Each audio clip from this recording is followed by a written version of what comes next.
Yo tout le monde, c'est Théo, j'espère que vous allez bien. Pour ma part, ça va super. Donc aujourd'hui on se retrouve pour une nouvelle vidéo où je vais vous parler un peu, donc il n'y aura pas de wheeling, rien du tout. Alors dans la première partie de cette vidéo, je vais tout simplement vous expliquer comment débrider un Zip 4 temps, donc ceux à injection. Et dans une deuxième partie, je vais tout simplement vous expliquer qu'est devenu mon Zip 4 temps. Donc ça, c'est mon ancien Zip 4 temps, je n'ai pas changé de scooter. Donc je vous expliquerai tout ça en fin de vidéo. Donc dans un premier temps, pour débrider le Zip 4 temps, il vous faudra acheter un CDI mâle aussi, donc qui coûte dans les 200 € je crois, qui vient se fixer ici à la place de l'ancien tout simplement.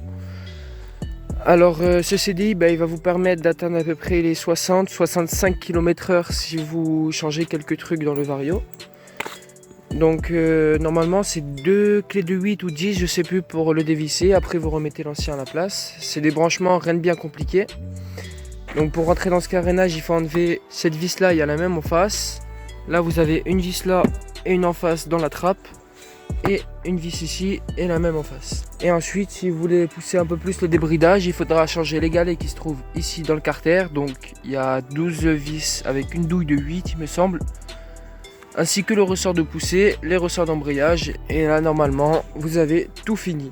Donc une fois que vous aurez changé votre boîtier CDI, quand vous allez mettre le contact, logiquement ils vont vous afficher le voyant moteur. Donc pour l'enlever, vous allez mettre le contact. Voilà. Et vous allez faire ceci 3 fois.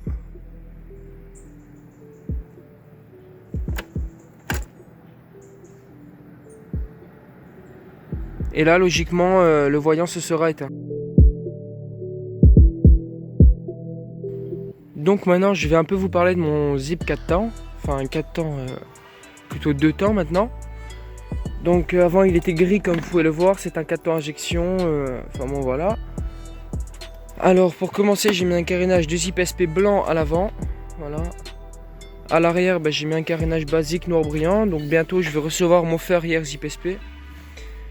Ensuite, alors j'ai mis des galets en 5,7 grammes, donc pour ceux qui s'y connaissent un peu.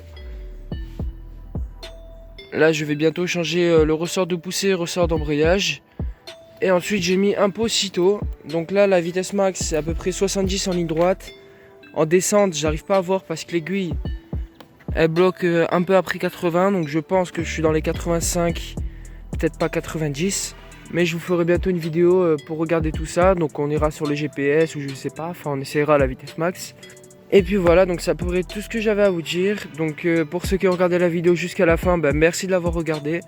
Donc n'hésitez pas à commenter, partager, liker la vidéo. Et moi je vous dis à la prochaine pour une prochaine vidéo les gars.